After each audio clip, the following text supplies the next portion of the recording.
นัดนักศึกษามหาลัยปีหนึ่งผู้เสพติดการค้นหาสมบัติมือสองราวกับเป็นยาเสพติดเดินทางไปยังตลาดนัดท้ายซอยอันเงียบเหงาที่ร่ำลือกันว่ามีของเก่าแก่และแปลกประหลาดซ่อนอยู่วันนั้นเองที่สายตาของเขา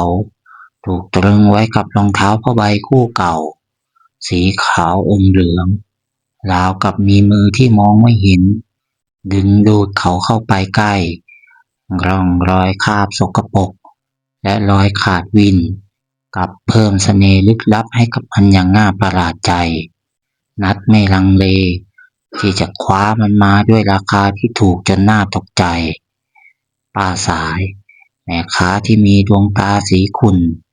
ราวกับไร้แววกับยิ้มอย่างน่าขนลุกเมื่อเห็นนัดถือรองเท้าคู่นั้นราวกับกำลังรอคอยใครบางคนมาครอบครองมันเมื่อนัดกลับถึงห้องพักเขาจัดการทำความสะอาดรองเท้าคู่นั้นอย่างพิถีพิถันราวกับกำลังชำระล้างวัตถุโบราณทันทีที่เขาสวมมันความรู้สึกราวกับน้ำแข็งก็เล่นขึ้นมาตามข้อเท้ามันไม่ใช่ความเย็นสบายแต่เป็นความเย็นที่ทำให้ขนลุกเกลียวกราวพร้อมกับสัมผัสแปลกประหลาด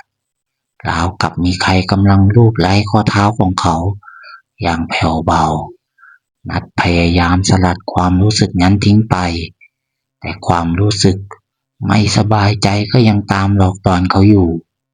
ในคืนนั้นเองความผิดปกติก็เริ่มปรากฏชัดเจนขึ้น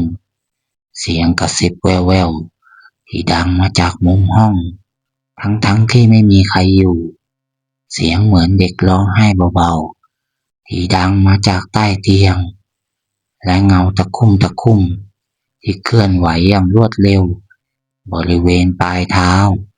เมื่อเขาเหลือบมองนัดเริ่มนอนไม่หลับ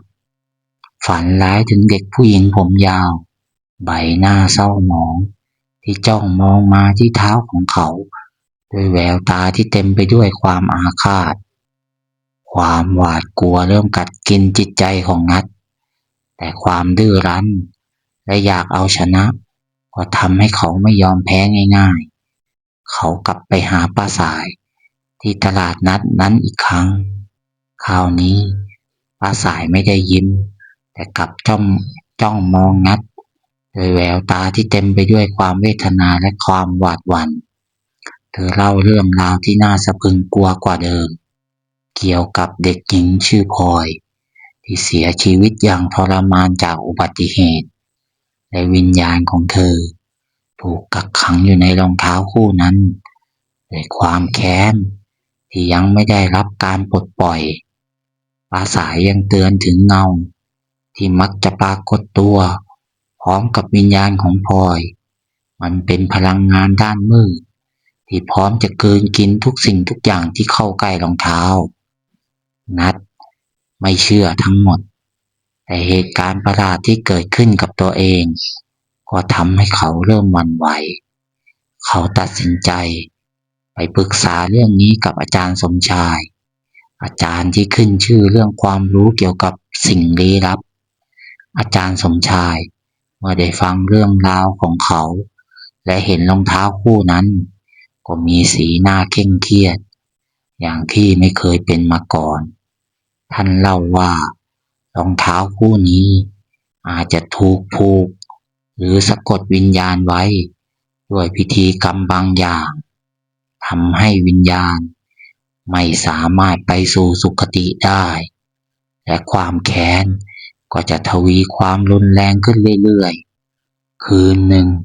ขณะที่นัดกำลังพยายามข่มตานอนในห้องที่มืดมิดเสียงกรีดร้องโหยหวนก็ดังขึ้น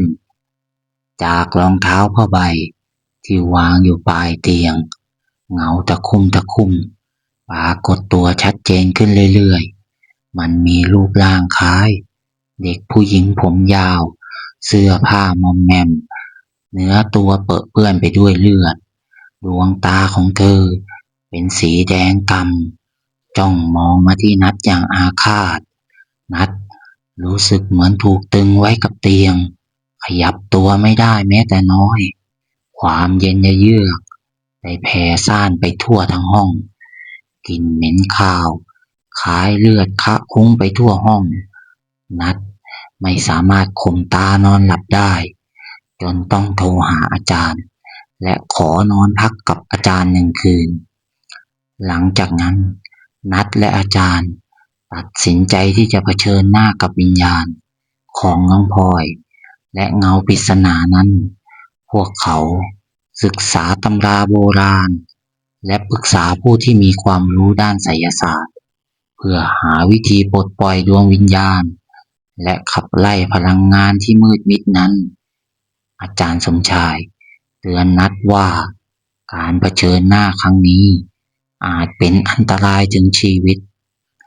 ในคืนพระจันทร์เต็มดวงพวกเขานำรองเท้าผ้าใบคู่นั้นไปยังสถานที่เกิดอุบัติเหตุของน้องพลอยอาจารย์สมชาย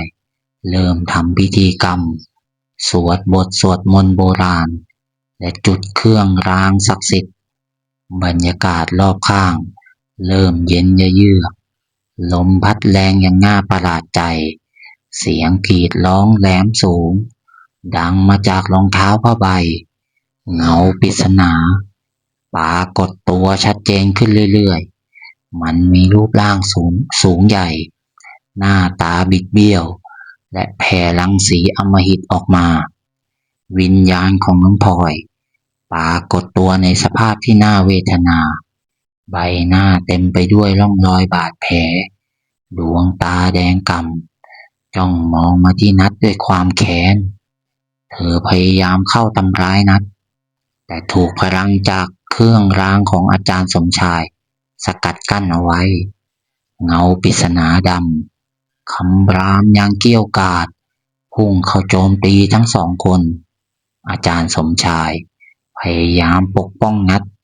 แต่พลังของเงาปริศนานั้นแข็งแกร่งเกินต้านทานได้นัดรู้สึกถึงความสิ้นหวังแต่เมื่อมองไปยังรองเท้าผ้าใบเขาก็เห็นร่องรอยคราบเลือดจางๆและนึกถึงความเจ็บปวดที่น้องพลอยเคยได้รับเขารวบรวมความกล้าทั้งหมดพร้อมกับตะโกนออกมาด้วยความสงสาร